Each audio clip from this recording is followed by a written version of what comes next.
10वीचा paper सुटल्यानंतर घरी परतण्यासाठी वाहनांजवळ आलेल्या विद्यार्थ्यांवर अचानक मधमाशांच्या थव्यानं हल्ला चढवल्याने मोठी धावपळ उडाली। या घटनेत 51 विद्यार्थी, एक शिक्षक, हॉटेल मालक आणि वाहन चालक असे मिळून 54 जण जखमी झाले।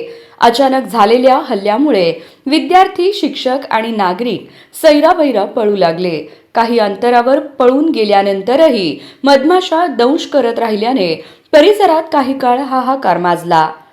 ही घटना सांगोला तालुक्यातील वाकी शिवणे येथे सोमवारी दुपारी सुमारे 2 वाजण्याच्या सुमारास घडली।